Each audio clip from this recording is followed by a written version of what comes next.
Hello everyone, welcome to crack civil services examination. आज हम article 368 के बारे में जानेंगे। इसको जानने से पहले कुछ पृष्ठभूमि जान लेते हैं। जैसे कि आपको पता है कि हमारा जो संविधान है वो कब बना था, 26 जनवरी 1950 को, ठीक है। लेकिन जब हमारे ये संविधान बना था तब नॉर्मली चीज़ें थी, है ना। उस जो भी तत्कालीन समय की समस्याएं थी, जो भी हम आने वाले समय में कुछ ऐसा होगा उसके लिए आधार नियम कानून बनाएंगे। लेकिन कई बार ऐसा हुआ कि कई ऐसे नियम नहीं रहे जो हमें ज़रूरत पड़ी और हमारे संविधान में नहीं थे। तब इसके लिए जो संविधान निर्माता रहे उन्होंने क्या कहा कि संविधान में एक ऐसी कुछ मतलब व्यवस्था होनी चाहिए ताकि हम संविधान में संशोधन कर पाएँ। हालांकि जो हमारा संविधान है वो विश्व का सबसे बड़ा लिखित संविधान है, क्लियर। लेकिन फिर भी कुछ ऐसी चीज़ें रही जो ना हो पाई। तो इसलिए ये देखा गया कि संविधान में हम समय समय पर अगर नियमों की आवश्यकता है तो हम संशोधन कर सकते हैं, लेकिन उसके लिए एक विशिष्ट कानून की आवश्यकता होगी और इसीलिए आर्टिकल 368 इस पर रखा गया। अब जो आर्टिकल 368 है ये प्रमुखतः जो पावर प्रोवाइड कराता है वो कराता है हमारे संसद को। संसद का मतलब होता है, आप जान लो, लोकसभा प्लस राज्यसभा प्लस राष्ट्रपति, है ना। ये तीनों का कॉम्बिनेशन होता है जो हमारा संसद कहलाता है। और यही जो मेजॉरिटी में पावर आती हैं वही कोई नया नियम कानून बना सकते हैं। तो देखते हैं इसमें क्या है खास। तो जो हमारा आर्टिकल 368 है इसमें हम संशोधन करने का जो प्रोसेस है वो 3 तरह से हो सकता है। लेकिन जो संविधान में वर्णन है वो प्रमुखतः 2 ही का वर्णन किया गया है। पहला किया गया है मतलब 2 ही तरह का वर्णन संविधान में किया गया है, लेकिन जो एक पहला है साधारण बहुमत उसका वर्णन संविधान में नहीं किया गया है। यानी कि जो साधारण बहुमत होता है उसका वर्णन संविधान में नहीं किया गया है। लेकिन वहीं पे अगर देखा जाए तो विशेष बहुमत और तीसरा जो आपका होता है विशेष बहुमत प्लस आधे राज्यों की अनुमति, क्लियर। तो ये तीनों के तीनों इंपॉर्टेंट हो जाते हैं। तो इसमें से दूसरा और तीसरा जो हम देख रहे हैं वो हमारे संविधान में वर्णित है, क्लियर। तो अब हम डिटेल में जानते हैं कि जो साधारण बहुमत है उसकी क्या भूमिका रहती है। तो जो साधारण बहुमत की प्रक्रिया होती है ना वो नॉर्मल, जैसे मान लीजिए किसी भी नए राज्य का निर्माण करना। जैसे आपने देखा होगा 2 जून 2014 में तेलंगाना राज्य बना था, तब ये संशोधन का ये पार्ट सामने आया होगा। यानी साधारण बहुमत की प्रक्रिया यहाँ पे रखी गई होगी क्योंकि नए राज्यों का निर्माण करना होता है। वहीं पे जो संसद और विधानमंडल, संसद मतलब राष्ट्रपति और जो हमारे राज्यसभा और लोकसभा के जो भी चुनाव हैं, है ना, उस पर अगर हमें कोई संशोधन करना है, उनकी प्रक्रिया में कुछ अलग करना है तो हम इसका प्रयोग कर सकते हैं। वहीं पे अगर विधानसभा या विधान परिषद के निर्वाचन में कुछ हमें अंतर करना है, यानी कुछ भी ऐसा जो लगेगा कि इसकी आवश्यकता पड़ सकती है, तो हम ये साधारण बहुमत का प्रयोग कर सकते हैं। तीसरा इंपॉर्टेंट हो जाता है कोरम संख्या यानी गणपूर्ति। कैसे? मान लीजिए कोई भी संसद में मीटिंग होती है तो उसमें अभी तक ये निर्धारित है कि कम से कम 1/10 यानी कम से कम 10 लोग तो उस मीटिंग में होने चाहिए, यानी उनकी कोरम संख्या पूर्ण होनी चाहिए, तभी वो मीटिंग मान्य होगी, अन्यथा नहीं होगी। तो ये तो आप आ जाते हैं पूरे के पूरे फैक्ट्स आपके साधारण बहुमत में। लेकिन अगर वहीं पे देखते हैं विशेष बहुमत, विशेष बहुमत क्या कहता है हमारा? तो विशेष बहुमत यह कहता है, इसमें 2 शर्तों का उल्लेख है। कैसे?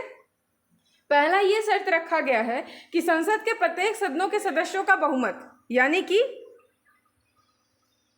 अगर आप देखते हो कि संसद के प्रत्येक सदनों के सदस्यों का बहुमत, ठीक है, यानी कुल का आधा से एक अधिक। अगर हम टोटल संसद देख लेते हैं, लोकसभा और राज्यसभा, तो 700 प्लस आ जाता है पूरे के पूरे मेंबर, है ना। लेकिन उनका क्या है ना, होना चाहिए 50% प्लस 1।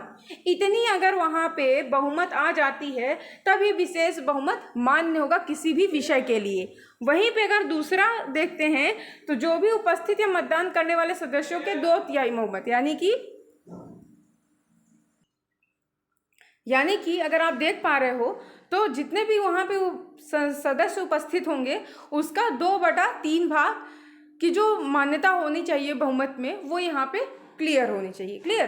तो ये तो हो गया हमारा विशेष बहुमत। फिर आता है हमारा विशेष बहुमत प्लस आधे राज्यों की अनुमति, ये तब हो रहा है, हमें ये फैक्ट याद रखना है कि जब हमें संविधान में संशोधन करना है किसी भी आर्टिकल पे, किसी भी भाग पे, ठीक है, तो उसके लिए ये संशोधन की प्रक्रिया है। तो जो विशेष बहुमत प्लस आधे राज्यों की अनुमति, उसके लिए क्या होना चाहिए, तो इसके लिए होना चाहिए संसद से विधेयक पारित होने के बाद। अब इसमें एक टर्म आ रहा है विधेयक।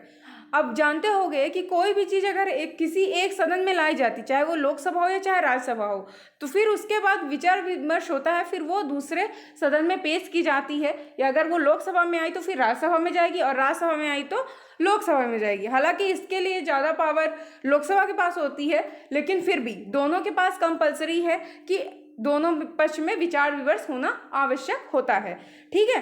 तो ये विधेयक तब तक रहता है जब तक कि वो राष्ट्रपति के उसमें सिग्नेचर नहीं होते, और जैसे ही राष्ट्रपति उस चीज़ पे विचार विमर्श करने के बाद अगर सिग्नेचर कर देते हैं, हस्ताक्षर कर देते हैं, तो वो एक्ट में यानी कि कानून में बदल जाता है और वहाँ से वह लागू माना जाता है। क्लियर?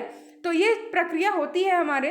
तो अभी इसमें देख पा रहे हो कि इसमें क्या इंपॉर्टेंट होता है, मतलब कि विशेष बहुमत प्लस आधे राज्यों की अनुमति किस जगह हम प्रयोग कर सकते हैं, जब राष्ट्रपति के निर्वाचन में संशोधन जरूरी हो। यानी कि राष्ट्रपति का निर्वाचन कैसा होता है, एकल संक्रमणीय प्रणाली है ना, जिसमें जितने भी विधान परिषद और जो भी हमारे राज्यसभा के जितने भी इलेक्टेड पर्सन होते हैं, सांसद होते हैं, विधायक होते हैं, वही इसमें भाग ले सकते हैं, अदर नहीं ले सकता। तो वो एकल संक्रमणीय पद्धति है, और अगर सरकार यानी सदन चाहे, संसद चाहे, तो अगर इसमें उसे संशोधन करना है तो ये विशेष बहुमत प्लस आधे राज्यों की अनुमति के द्वारा ये कर सकती है, ठीक है। और खुद में खुद अनुच्छेद 368 यानी कि अगर अनुच्छेद 368 का दायरा बढ़ाना है, उसमें ही संशोधन करना है स्वतः ही, तो भी हम इस प्रक्रिया का वर्णन करते हैं, यानी इसका प्रयोग करते हैं। क्लियर? तो ये इंपॉर्टेंट फैक्ट हो जाते हैं कब कहाँ किसका प्रयोग किया जाएगा, और ये कई बार मिसिंग हो जाता है, तो इसलिए हमें ध्यान देना आवश्यक होता है। अब हम देखते हैं इसका एग्जाम्पल क्या रहा। तो आप देखे होंगे जीएसटी, है ना, तो जीएसटी अधिनियम जो लाया गया वो इसी आधार पे लाया गया, ठीक है। मतलब विशेष बहुमत का तो प्रयोग किया गया ही, साथ ही साथ आधे राज्यों की अनुमति भी इसमें ली गई थी। फिर आप देखते हो राज्य के मध्य शक्ति का विभाजन, यानी कि केंद्र राज्य के मध्य जो भी शक्तियों का विभाजन होता है, उस पर कौन सा पावर ज़्यादा होना चाहिए, कौन सा कम होना चाहिए, इसका भी वर्णन, यानी इसमें भी अगर हमें संशोधन करना है तो हमें इसी प्रक्रिया को क्लियर करना होता है, यानी इसी को हमें फॉलो करना होता है। क्लियर? तो ये हमारे 368 से रिलेटेड इंपॉर्टेंट फैक्ट्स थे। क्लियर? आई होप आपको इतने फैक्ट क्लियर होंगे। Okay, thank you for watching this video.